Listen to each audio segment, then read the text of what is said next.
Batman with kids chapter 2। এই বইটা হচ্ছে গিয়ে ব্যাটম্যান গথাম অ্যাডভেঞ্চার্স 12, ঠিক আছে। এবং এই বইটার মলাটটা উড়ে গেছে। ওকে, এই বইটারও অন্তত 20-25 বছর বয়স তো হবে, এটার মলাটটা উড়ে গেছে।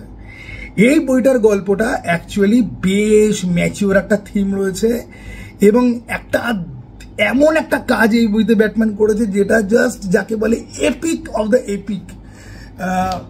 কি গল্প তোমাদেরকে আগে বলি। তো গথাম শহরে ক্রিস্টফ বলে কোনো একটা এলিমেন্ট এসছে।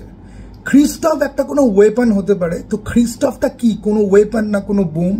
কারণ গথাম শহরে ক্রিস্টফ যখন এন্ট্রি নিয়েছে তারপর থেকে সমস্ত গ্যাং, আমি গ্যাংগুলোর নাম একবার বলছি, Italian, Russian, Jamaican, Colombian, Chinese, প্রত্যেকটা গ্যাং ক্রিস্টফকে হাতাতে হবে। পুরো গ্যাংগুলো শহরের মধ্যে রাজত্ব করে বেড়াচ্ছে। কিন্তু এই সমস্ত গ্যাংয়ের থেকেও ক্রিস্টফকে কারা চায়?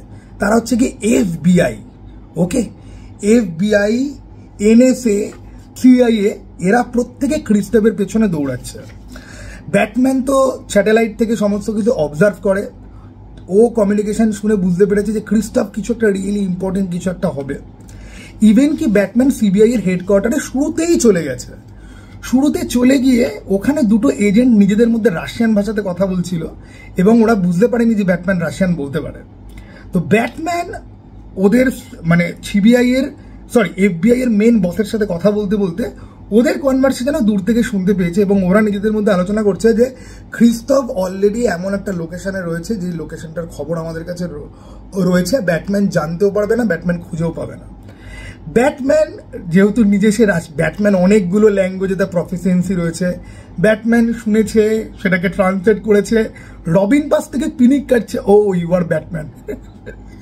রবিন বিশ্বাসই করতে পারছে না যে ও ওই কথাটা শুনলো কি করে, কারণ ও তো মেন বসের সঙ্গে কথা বলছিল। যাই হোক, ব্যাটম্যানের ল্যাঙ্গুয়েজ নিয়ে টুইস্ট অ্যানিমেটেড সিরিজগুলোতেও রয়েছে এবং দুর্দান্তভাবে টুইস্টগুলোকে ইউজ করা হয়। তো ক্রিস্টফকে খুঁজতে ওই CBI এর লোকেশনে পৌঁছে গিয়ে ব্যাটম্যান বুঝতে পারবে যে ক্রিস্টফ আসলে একটা বাচ্চা এবং একটা দম্পতি সেই বাচ্চাটাকে অ্যাডাপ্ট করেছে এবং সেই দম্পতি বুঝতে পারছে না যে ওদের সাথে কি হচ্ছে, ওরা খালি পালিয়ে পালিয়ে বেড়াচ্ছে।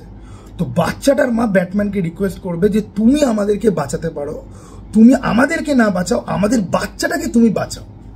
তো ব্যাটম্যান ক্রিস্টফকে এক কথাতে জাস্ট খালি নিয়ে নেবে। কিন্তু ক্রিস্টফকে নেওয়ার পরে ব্যাটম্যান বুঝতে পারবে যে ও ব্যাট কেবেও ফিরতে পারবে না, কারণ বাচ্চাটার পেছনে সবাই যদি দৌড়াচ্ছে তাহলে রাজ অল গুল, লিগ অফ অ্যাসাসিনও আসতে পারে। সেই জন্য ব্যাটম্যান বাচ্চাটাকে ওর সঙ্গে সঙ্গে রেখেই শহরে পেট্রোলিং করতে বেরিয়েছে। এবার এখানে কিছু প্যানেল আছে। একটা জায়গাতে দেখাচ্ছে যে রাস্তায় বাচ্চারা খেলছে, একটা বাচ্চা গাড়ির তলায় চলে এসেছিল, তাকে বাঁচাচ্ছে। একটা জায়গায় একটা বাস ড্রাইভার হার্ট অ্যাটাক হয়েছে, ব্যাটম্যান বাস চালাচ্ছে, বুকে ওই বাচ্চা। ক্রিস্টফ একটা দুধের শিশু, ঠিক আছে, দুধের শিশু। এরকম বেশ কয়েকটা বিউটিফুল প্যানেলের পরে একটা দুর্দান্ত মোমেন্ট রয়েছে, যেটা নিয়ে আমি ফেসবুকেও পোস্ট করেছি। তো একটা মেয়েকে 6টা-7টা মিলে ছিনতাইবাজ মিলে ঘিরে ধরেছে। তো ব্যাটম্যান ওদের কাছে গিয়ে বলছে যে দেখো, তোমরা আজকে আমার মাথা গরম করো না, আমার সঙ্গে এই বাচ্চাটা রয়েছে, তোমরা যদি আমার মাথা গরম করাও আর আমাকে যদি তোমাদের সাথে এখন মারামারি করতে হয় আর এই বাচ্চাটার যদি কিছু হয়, you guys will be very very sorry forever. এবং গুন্ডাগুলোর জাস্ট ফেটে যাবে। প্রথমে একটা গুন্ডা তো ওকে ব্যাটম্যানের জায়গায়, এটা কি বেবিম্যান বলে ওকে সম্বোধন করবে, ঠিক আছে। তো যাই হোক, গুন্ডাগুলো বুঝতে পেরেছে যে কি গড়বড় রয়েছে, গুন্ডাগুলো চুপচাপ সারেন্ডার করে দিয়েছে। এইবারে যেই মহিলাকে ওরা ছিনতাই করছিল সেই মহিলা ব্যাটম্যানকে হঠাৎ বলছে, তুমি বাচ্চাটাকে ঠিক করে ধরোনি, এইভাবে কে বাচ্চা ধরে, তোমার বাচ্চা ধরার এক্সপিরিয়েন্স নেই। এবার ব্যাটম্যানের তো বিয়ে হয়নি, সে সত্যি সত্যি বাচ্চা ধরেনি, ঠিক আছে। তো ব্যাটম্যান এবার ওই মহিলা যখন বলছে তখন গুন্ডাদের মধ্যে একজন বলছে যে হ্যাঁ তুমি ভুলভাবে ধরেছো, মাথাটাকে একটুখানি এরকম ভাবে ধরতে হবে। তখন ব্যাটম্যানের দিকে কটমট করে তাকাবে যে শালা ছিনতাইবাজ, তুই আমাকে জ্ঞান দিচ্ছিস। It is a very sweet heart warming moment, ঠিক আছে। তো আমি তোমাদেরকে এক্সাক্ট জায়গাটা দেখাই, আমি এটা কালকে ফেসবুকে আমি পোস্ট করেছিলাম। ওকে, এইবারে ব্যাটম্যান বুঝতে পারছে যে ওই বাচ্চাটাকে নিয়ে ও কতক্ষণ ধরে ও ঘুরবে, আর বাচ্চাটাকে নিয়ে ও তো পেট্রোলিংও তো করতে পারবে না, বাচ্চাটাকে ও ব্যাট কেভে ও রাখতে পারবে না। সেই জন্য ব্যাটম্যান কি করলো, আবার এফবিআই এর কাছে ফেরত গেল। এফবিআই এর কাছেও ফেরত গেছে, বাচ্চাটাকে সঙ্গে করে নিয়ে গেছে। এইবার এই পয়েন্টে আমি ঢুকবো যে ব্যাটম্যান কেন দুনিয়ার সব থেকে বড় ব্লাফ মাস্টার, সব থেকে বড় ধূর্ত, cunning, clever, smart and badass. FBI এর ওই মেন বসের কাছে গিয়ে বলছে যে এই বাচ্চাটার পেছনে সবাই কেন পড়ে আছে। তখন এফবিআই এর ওই মেন বসটা এক্সপ্লেন করবে যে বাচ্চাটার ডিএনএ এর মধ্যে নিউক্লিয়ার কোড রয়েছে। তো এই বাচ্চাটা যার কাছে রয়েছে এই নিউক্লিয়ার কোডগুলো তার হাতে পড়বে। এবার বাচ্চাটার কাছে ওই নিউক্লিয়ার কোড গেল কি করে, কারণ বাচ্চাটাকে ওর বাবা মা অ্যাডপ্ট করেছিল, ঠিক আছে। সেইখানেই কিছু একটা এক্সপেরিমেন্ট বা কিছু একটা কারণে এই জিনিসটা হয়েছে। এটা স্বপন কুমারের বাদামি হায়নার কবলেতেও এরকম একটা গল্প কিন্তু ছিল, ঠিক আছে, পাল্প ফিকশন।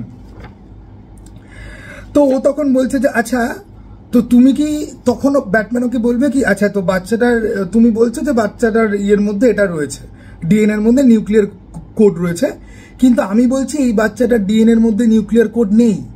তো তখন এফবিআই এর বসটা বলছে ইট ইজ ইম্পসিবল, এই বাচ্চাটার মধ্যেই রয়েছে, আমরা শিওরলি জানি। ব্যাটম্যান বলছে ওকে, আমি তো বাচ্চাটাকে তো নিয়ে এসেছি তোমার কাছে, তুমি বাচ্চাটার ব্লাড স্যাম্পেল নাও, নিয়ে তুমি টেস্ট করো, যদি দেখো যে এই বাচ্চাটা সেই বাচ্চাটা নয়, তবে কিন্তু এই বাচ্চাটা নিয়ে আমি ফেরত চলে যাব।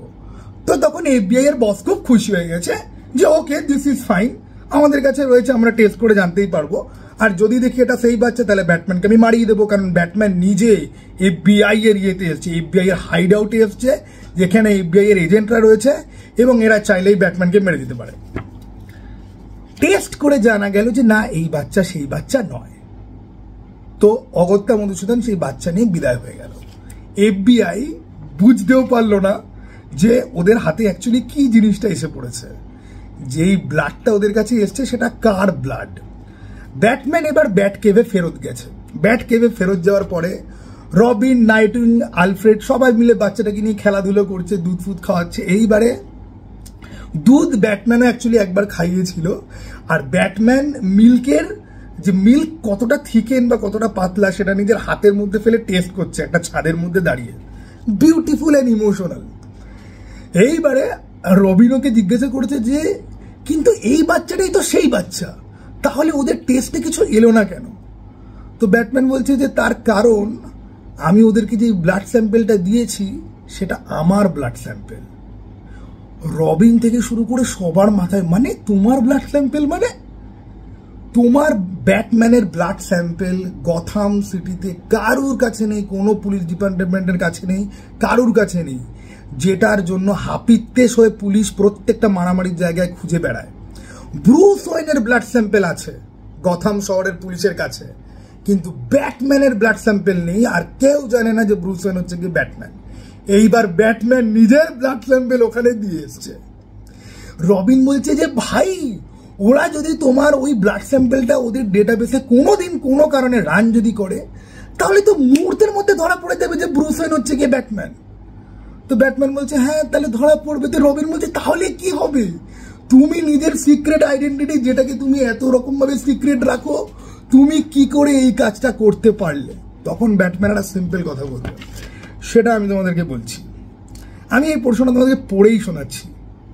So if they ever do a cross research, they will realize that they have Bruce Wayne's blood, not the baby's. Yes. Which means they will figure out who Batman is. Yes. But why? Why would you risk your identity like that? If I had to choose between my identity becoming known or Christoph having a normal life with his parents, that is no choice at all. And this is where I cry. Bad girl ওকে জিজ্ঞাসা করছে যে তুমি একটা বাচ্চার জন্য নিজের identity তুমি কেন এরকম একটা ঝুঁকির মধ্যে তুমি ফেলে দিলে? ব্যাটম্যান কি কথাটার উত্তর দিল, আমার নিজের আইডেন্টিটি সারা দুনিয়ার কাছে লিক হয়ে যাওয়া, সারা দুনিয়া বাদ দাও, এই ক্রিমিনাল অর্গানাইজেশন এফবিআই, এনআইএ, ঠিক আছে, সিআইএ, এনএসএ, এদের কাছে লিক হয়ে যাওয়া খুব একটা বেশি বড় ব্যাপার নয়। কিন্তু ক্রিস্টফ ওর অ্যাডপ্টেড প্যারেন্টের সাথে একটা ভালো জীবন বাঁচবে, এইটা অনেক বেশি গুরুত্বপূর্ণ। এই গল্পটার পয়েন্ট কি জানো? ব্যাটম্যানের লাইফের অ্যাকচুয়াল মোটোটা কি? ওর বাবা মা মরে গেছে এবং ও চায়, this is where I control my tears, এবং ও এটাই চায় যে কোনো বাচ্চার সাথে এটা যেন কোনোদিন না হয়। প্রত্যেকটা বাচ্চা যেন তার বাবা মার সাথে একটা নর্মাল লাইফ লিড যেন করে। সেইটাকে মেনটেন করার জন্য he can go to any extent, he can sacrifice everything. এবং সেই কথাটাই ও লাস্টে বলবে, that is no choice at all. That is where I cry. This is absolute best of the best piece of fiction I have ever read. আমি ব্যাটম্যানের বহু গল্প পড়েছি, বহু, বাট এই দুটো গল্প আমার সাথে চিরকাল স্টিক করে থেকেছে এবং সেই জন্য আমি এই দুটো গল্প নিয়ে আমি ভিডিও বানালাম। দুখানা পার্টে আসবে, হোপফুলি আমি রিলিজ করতে পারবো ঠিকঠাক সময়। আমি জানি এই ভিডিওগুলো 50, 100, 200, 30, 40 জন দেখবে, বাট যারা দেখবে তারা এনজয় করবে। অ্যান্ড হ্যাঁ, এই বইগুলো তোমরা পড়তে যদি পাও, মানে পড়তে যদি চাও, দুঃখের ব্যাপার হচ্ছে গিয়ে যে এই বইগুলো আর পাওয়া যায় না, অনলাইনে প্রচুর খুঁজতে হবে। যদি কোথাও PDF পাও তাহলে ভালো, না হলে getcomics.com বলে একটা সাইট আছে, সেখানে তোমরা দেখতে পারো। আর এই ব্যাটম্যানের গথাম অ্যাডভেঞ্চার্স, এটার অনেকগুলো, প্রায় 20টা মতো বই আমার কাছে আছে।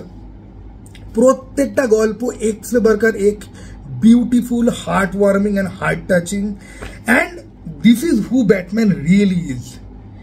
হি ইজ দ্যাট সেম কিড যার বাবা মা মারা গেছে এবং সেই বাচ্চাটা কোনোদিন বড় হয়নি, বরং সে একটা আগুনে প্রমিস করেছিল, আমার সাথে যেটা হয়েছে সেটা দুনিয়াতে আর কোনোদিন কোনো বাচ্চার সাথে হবে না। একটা বাচ্চার অধিকার যে সে তার বাবা মার সাথে একটা সুস্থ জীবন সে যাপন করবে। তারপর সে বড় হয়ে যাবে, বড় হয়ে গিয়ে সে অন্য কিছু হয়ে যাবে, সে আলাদা হয়ে যাবে, সেটা আলাদা ব্যাপার।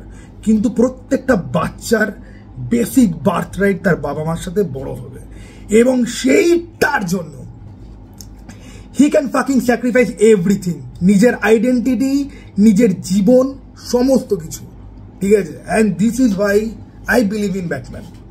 ব্যাটম্যান আমার মতো লক্ষ লক্ষ কোটি কোটি ছেলেপিলে যারা ছোট বয়সে ব্যাটম্যান পড়েছে, তাদের বুকে মাথায় চিরকালের জন্য জায়গা এই জন্যই করে নিয়েছে, because Batman is just epic. Okay, চলো টাটা ভাই, আবার যেন দেখা পাই।